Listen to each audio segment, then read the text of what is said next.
Alright everyone, Trump fucking 24. Read this article, link in the description, archived of course. I'm going to read part of it verbatim. Of course a little bit of a lie by structure, or just a linguistic lie on this. This is an Axios article talking about if Trump is reelected, what sort of are the plans that he's going to go forth with in his second term of his presidency.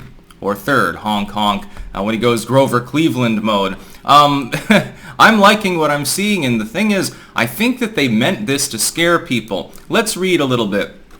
Again, link in the description. A radical plan for Trump's second term. As we will see, the basic concept is not actually unheralded in modern politics. Well, semi-modern.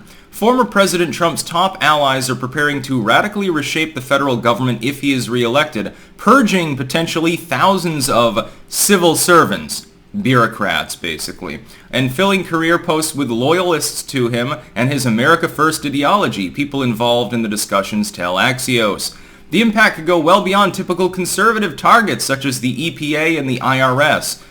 Liberals want to target the IRS. Nobody likes them, so I'm not sure how radical that would be even if he fucking abolished them. Trump allies are working on plans that would potentially strip layers at the Justice Department, including the FBI, and reaching into national security, intelligence, the State Department, and the Pentagon, sources close to the former president say.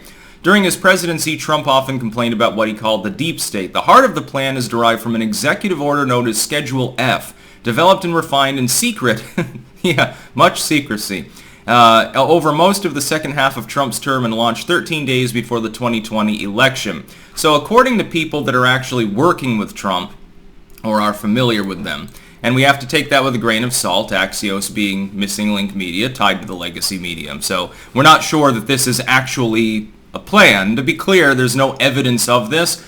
I am hoping that that's actually a real thing. Cutting bureaucratic bloat to reduce the size and scope of government in general, and the bureaucracy is number one in that department. It's not legislation at the state level, it's not federal laws, it's not EOs, it's not judicial decisions. The biggest problem that the average American faces on a regular basis is regulation from unaccountable bureaucracy. The FBI and IRS and similar groups have been treated as sacred cows for too long by the government. They've grown and grown and grown. Now, I said that this was not an unheralded concept. The premise itself was not particularly out there. What did Ronald Reagan do in his first term that endeared him to so many people, got him massively reelected, and balanced the economy? Oh, that's right, it was freezing new federal spending for a couple of years. Afterwards, he went back to the old way, unfortunately, once he got a little bit demented and compromised. Biden did that on his first day in office. The fact is that the government takes an inordinate proportion of people's money and suppresses the creation of new economic output through hyper-regulation.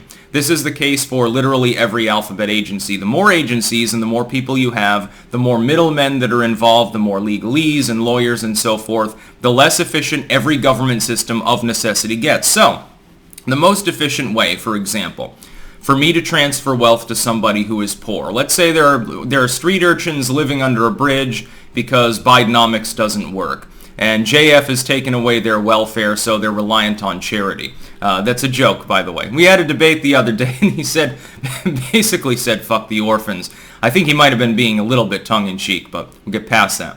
The most efficient way for me to help them is to give them actual goods. That is, I go to the bridge where the street urchins are living, and I'm giving them food. I'm giving them something, from my own wealth. It's private charity, 100% efficiency. All I have to do is walk there with my basket full of bread and strawberries and shit, and the little urchins will be dancing around, and hopefully I can enlighten them on the joys of libertarianism, and they'll become rugged individualists, as opposed to wanting welfare. A little bit less efficient is I give them money, because then they go to the store, they use that money, and there's a sales transaction, there's a sales tax usually, among other things. I could also even more efficiently give them skills, but generally speaking, people don't want to learn those. They want someone else to give them a hand up, and they don't want to do anything for it. But again, we'll get past the individualism argument here for a moment. If I give money to a bureaucracy, and the bureaucracy disburses money to the street urchins, For every dollar that I put in, a dollar is not given to the street urchins. There are very rare exceptions where a program has a net positive overall economic impact. Food stamps and WIC are basically the only ones. For everything else, rental assistance, fuel assistance, all of the welfare side of politics, Social Security, a person that puts a dollar in will not get a dollar's purchasing value out. Social Security is a great example, for example. You're putting in money into Social Security throughout your life. You don't have a choice but to do this. Personally, I believe that there should be a private option or an opt-out option for people who clearly they have enough income so that they don't need to rely on Social Security. It's not necessary for them. Every dollar I put in, though, 10, 20, 30 years later when I'm actually drawing money out, has been massively devalued. I'm putting in money, and then later on I'm getting a concordant amount, an absolute number out, when the ratio is totally different. The actual purchasing power of what you get is peanuts compared to what you put into the system. It's a cash grab. It's a way for the government to steal from people and make it look like they're helping the elderly and the sick. That's basically what welfare tends to be. The efficiency of bureaucracy can never achieve 100%. It's like with war, fighting, self-defense of the nation. The most efficient is to have a massive private civilian militia. They purchase their own arms, they've done their own training, they have their own ammo and armor and all of these other things. When you pay the military, you're paying not just the salaries of the soldiers or the officers, you're paying lawyers, you're paying bureaucrats, you're paying literally tens or hundreds of thousands of people that don't actually have anything close to a combat role. They're not even in intel. Intel agencies. The best intel is neighborhood watch. Private groups of individuals are making sure that things are safe, preferably preventing crime. And if there is a crime, then they shoot the perp and, you don't even need a trial at that point.